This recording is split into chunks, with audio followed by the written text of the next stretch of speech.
I literally hope that everyone that drives an automatic car knows this about their gears. Let's dive right in. Now, if we take any automatic gear system, we have some common denominators P, R, N, G, and then we have some special gears below.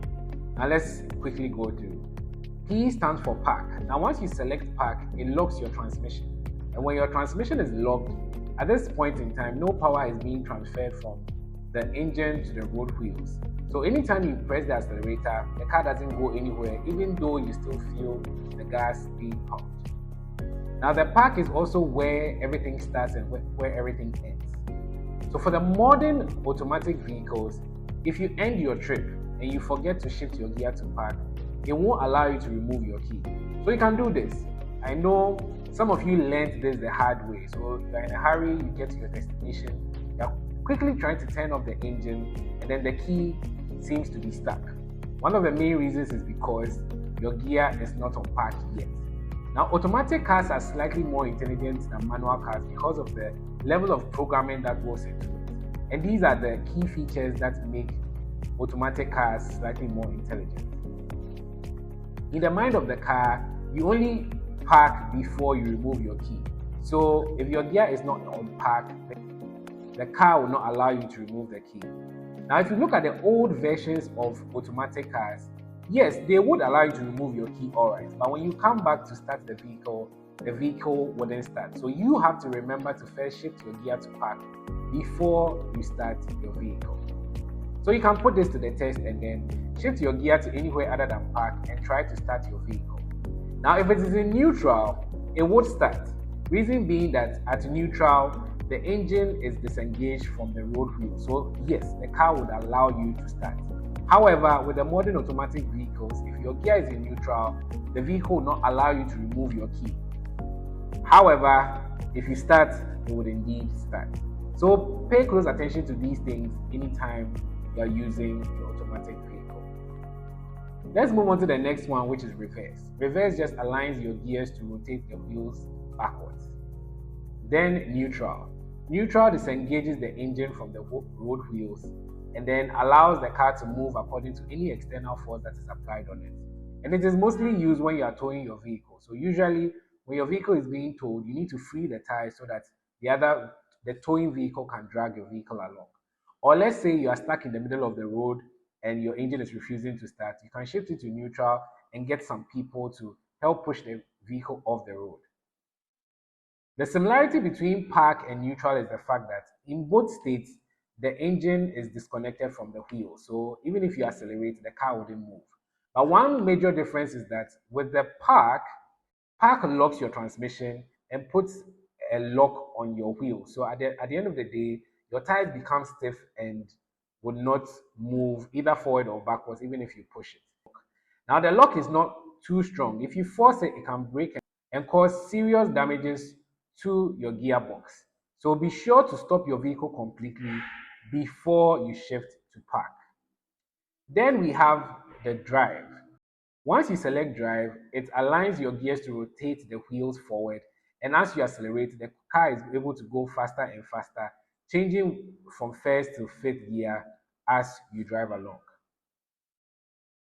Now, I know you noticed that even with your automatic vehicle, aside the drive, we have some gears that are beneath it or that come after it. And we have so many variations to it. Now, when you see the numbers, you have 3, 2, 1, 2 and 1, or maybe 2 and L.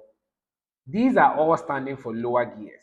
Now, lower gears are good for transmitting power and not too much speed. So, lower gears give you more power and less speed. So, instances that require a lot of power to maneuver, you rely on the lower gears. For the drive, it is not very efficient with managing power. So, when you select drive and you are accelerating, it can't tell whether you need more speed or more power. So, it will give you more speed all the time.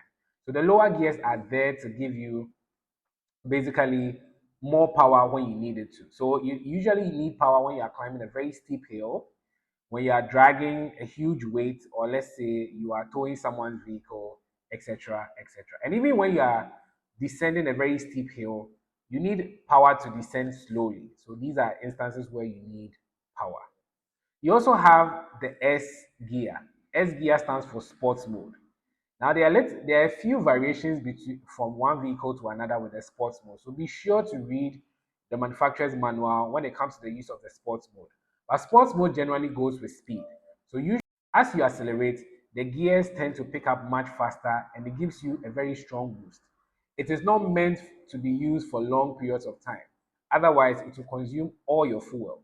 So when you're using the sports mode, you use it for shorter periods of time. So let's say you are driving on a highway or motorway, you have to do a serious overtaking.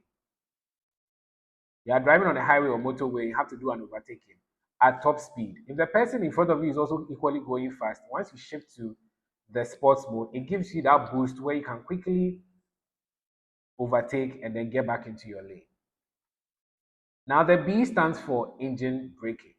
Engine braking basically works like a lower gear. It gives you more power and what? Less speed. So when you're on top of a hill and you are descending, okay, it basically gives you that braking support so the vehicle descends slowly without even you applying the brakes. Okay, so basically it helps to preserve your brakes by giving you support from the engine. So basically that's engine braking. If you see the symbol M, that is manual mode. With some of the automatic cars, they be designed in such a way that you can also drive them as manual. So they give you the manual mode. So the manual mode will have the plus and minus signs there. The plus sign adds up the gears, and then the minus sign reduces the gears by one. So let's say you find yourself in a scenario where you need power. You know, for power, it works mostly with lower gears. So you can use the manual mode to select either first or second gear and use it for as long as you need to. When you're done, you bring it back to drive. It is usually not fun and interesting driving an automatic car like a manual car. So you only fall on a manual mode when you are mostly trying to use power. So it allows you to select the first and second gears. It can even go as far as fifth gear, but you usually use the lower gears anytime you need to. I hope you learned something new today. Join me for more tips like this. Thanks for watching. Bye for now and see you soon. Blue Nation.